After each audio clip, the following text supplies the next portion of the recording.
Anxiety and fears escalate ahead of tomorrow's storm. Residents on edge as they prepare. Fast-moving storm system with rain on the way. We time it out coming up. How much will you be donating today? How you can help your neighbors impacted by the floods.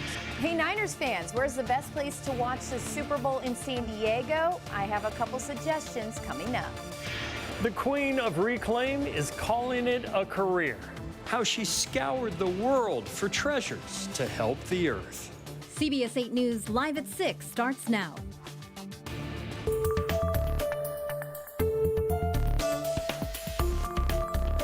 We will be issuing an evacuation warning to residents in low-lying areas that endured flooding last week.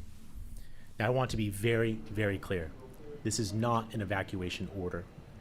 This warning is voluntary, and it is designed to encourage residents in these flood-prone communities to prepare if and when evacuation does become necessary. The city of San Diego says it isn't taking any chances tonight as another storm moves in. San Diego Mayor Todd Gloria is also urging people in flood-prone communities to gather important documents and belongings and to have a plan. Good evening and thanks for joining us. I'm Marcella Lee. I'm Carlo Cicchetto. Fears of more flooding are running high. CBS 8's Brian White begins our team coverage in Mountain View tonight. That's where people have been making last-minute preparations for tomorrow. Brian, what have you seen out there? Well, people have been out here cleaning up, making preparations, putting out sandbags, those types of things. Now, I'm out here on 42nd Street here in Mountain View. I also checked in with neighbors over on Beta Street in Southcrest, and they're worried about tomorrow. Trying to prepare for it and, button down the hatches as best I can. Anxieties and fears running high here in Southcrest, one of the flood zones under evacuation warning from the city, which is voluntary, but Ramon de la Mora isn't taking any chances. Are you planning to evacuate tomorrow? Yeah, absolutely. I'm not going to be around because it's frightening to be here without much water coming to your houses. So we're going to go to a hotel or something tonight. City crews have been working to set up this flood barrier around Southcrest Trails Park on Beta Street. This on top of all the work they've been doing to clear the Chollas Creek storm channel. We can only hope for the best, and expect the worst. And no matter how much work they do, all it is we hoping that they're doing the right work in the right places, Ratibu Sujai lives nearby on Boston Avenue. He says the city's been towing cars to clear roadways ahead of tomorrow's storm so as not to hamper any rescue or cleanup efforts. If your car's not working right now and it's just parked, it's an obstacle in the way to cause more backage, so they're trying to get everything out as best they can. They've been towing a lot of cars left and right. The city's been distributing these sandbags throughout Southcrest and other affected neighborhoods, getting them directly to people who need them. We're very worried to lose more of our stuff, whatever we have left right now. Daisy Rodriguez is very concerned about tomorrow's storm. The worst, she says, is the toll it's been taking on her children. They're pretty worried and they're afraid. They're afraid of coming home. They're tired of the mess and, they just want to see something different. They want their toys. They have nothing. They have nothing to play with. City workers were out here passing out these flyers about the evacuation warning, which includes flood-prone areas of Southcrest, Mountain View, Encanto, San Isidro, Sorrento Valley, and Mission Valley. And while the evacuation warning is voluntary, they're urging people not to take any chances. Back to you guys. They will be watching it closely, carefully, no doubt, Brian. Where can people go if they choose to evacuate?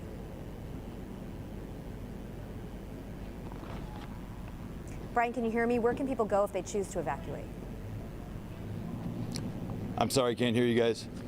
All right, it appears that Brian can't hear us. I believe we've put all those resources on our website at cbs8.com, so go ahead and check there. Yeah, under the help button. Yes, if you are thinking that you might need a place to evacuate, always better to have a plan and know where you're going to head if that floodwater does rise. Yeah, and we're all getting ready. Let's check in with Chief Meteorologist Carlene Chavis. She joins us now to tell us when the rain is expected to come in and when the heaviest rain is supposed to arrive. By tomorrow morning. So we're going to start to see some showers building once we get into the overnight hours. And it's going to be a little bit of a slick commute out there, especially when you're talking about light to moderate rainfall by tomorrow morning. But once we get to about 8 a.m. on, that's when we're expecting the heavier moisture moving in. Let's take a closer look at the satellite radar. As we see, it's already starting to move in our state. We're seeing that across most of Northern California and now starting to make its way in towards central as well. But the closest moisture is pretty far away from us. You're talking about 232 miles from downtown San Diego. You're also talking about from North County about 194 miles. So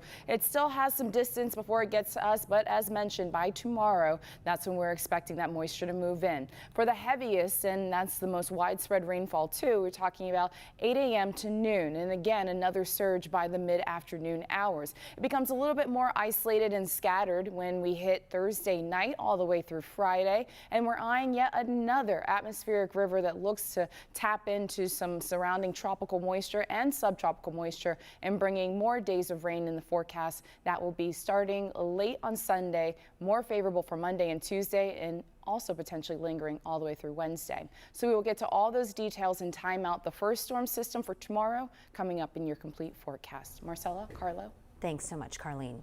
We know a lot of San Diegans are suffering right now, and we're working for you to provide help. CBS 8 is partnering with the Salvation Army for a relief drive today. You have less than an hour left if you want to call in and make a donation tonight. CBS 8's Kirsten Holmes is live from the drive right now in Rolando with ways you can help. Kirsten. Absolutely. The first thing we have to do is ask you, how much are you donating today? Because that is the call to action to help our neighbors in Southeast San Diego. Take a look. We're live here at the Salvation Army in Rolando. 866-487-3648 is the number to dial so that you can help your neighbors out who have lost so much. Monday's flash flooding, that was Monday. As we prepare for another round of rain, you heard the suggestion or the idea about an evacuation for people in those areas. The need is great. There is more rain on the way, and that's why we need your help. And that's why we're partnering with the Salvation Army. We have Jake here. Thank you so much for that phone call. We're live on air, so you're going to hear the phones ringing. But Jake, I got to ask you, talk to me a little bit about the why. Why is the Salvation Army making sure they stand up at a time like now for so many San Diegans? Well, you know, whenever our friends and our family and our neighbors need help, we step up. And I think 10 days ago was a perfect example of that when we had our flooding situation out front.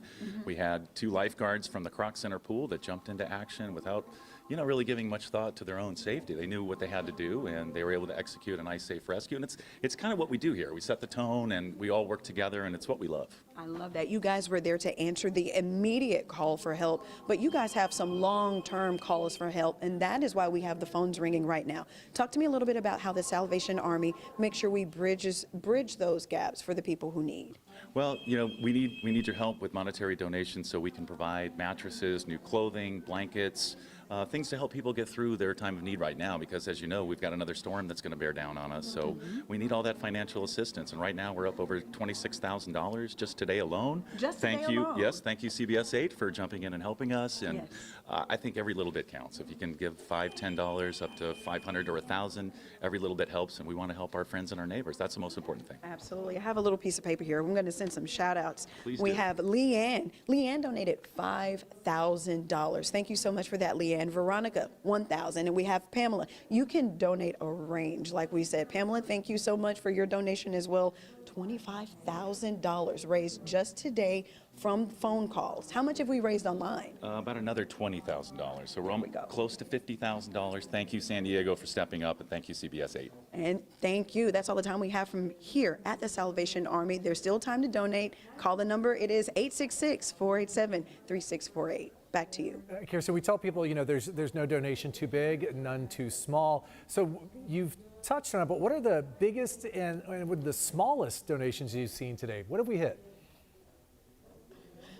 Yeah, so the biggest donation was $5,000. We just talked about that. We were really excited when that call came through. Again, thank you to Leanne. We've had donations as small as $15. No matter how much you want to give, if you want to give $5,000, that's fine.